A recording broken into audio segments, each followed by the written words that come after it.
Hey y'all, hey, I didn't forget. I almost waited too late, but I didn't forget. We are here in our Betty Bye time, but this is day five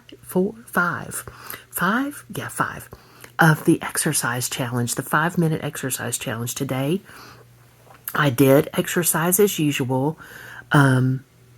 I did 5 minutes. I did not do my upper body, but I did do the elliptical peddler from a seated position for 5 minutes. We just got busy and the upper body stuff had to go away, but that's all right because I can go back and get to it tomorrow. I'm glad I got the 5 minutes in regardless, and I feel really good about that because it was a busy day. More about why it was quite so busy in another video.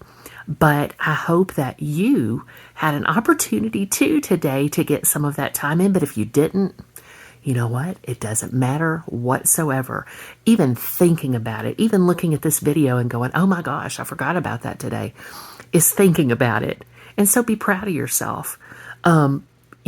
This is life and we're all just doing it together, and there's no sort of hustle or bustle or hurry. Remember, don't be anxious about anything you can help being anxious about, and make sure that you're taking good care of yourself.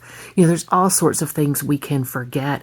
I mentioned in a video today that was it today? I'm making this video, where I mentioned that I completely forgot what I even went to another city for, and got halfway back to the house before I remembered and went, oh no, and had to turn around and go back because it was something we really needed, something for our pets. And so we just kind of went, oh well, and that's the way it went. We laughed about it instead of having a lot of self-recriminations.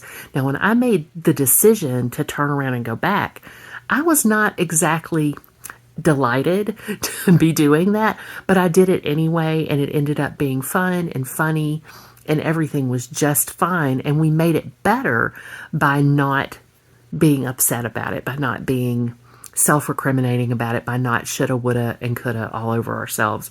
So that is an important note for us to learn, and hopefully it'll bless you as well.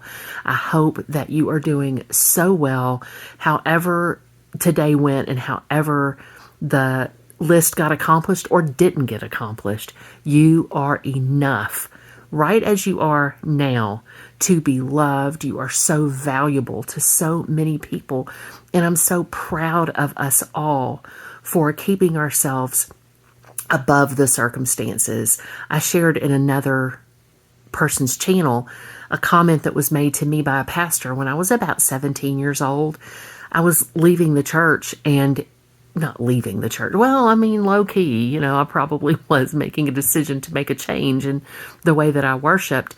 And when I was exiting the church one Sunday, he said to me, Patty, how are you doing? And he was a young pastor, and he was really great. And he ended up going somewhere else to a bigger church. And I think he's doing really well now. Of course, I never think about that. He's probably like 70 or something now, but he said, how are you doing? And I said, oh, I'm doing well under the circumstances. And he said, why don't you try to do well over the circumstances? And he said it in a very friendly and kind way. And I went, you know what? That's something to think about. And even if my 17-year-old angsty self didn't really think about it as deeply then as I should have, I think about it now, and I think about it often enough to make a comment about it in a YouTube creator's channel comment, so on one of the videos. So it really did have a lasting impact on me, and our words can do that. But remember, our words to ourselves can do that too. So what you say to yourself is super important. Be good to yourself. Be kind to yourself. Know that I'm on your side. I'm in your corner, and I'm one of your biggest fans. You are so loved, and please do go in peace and love to serve others.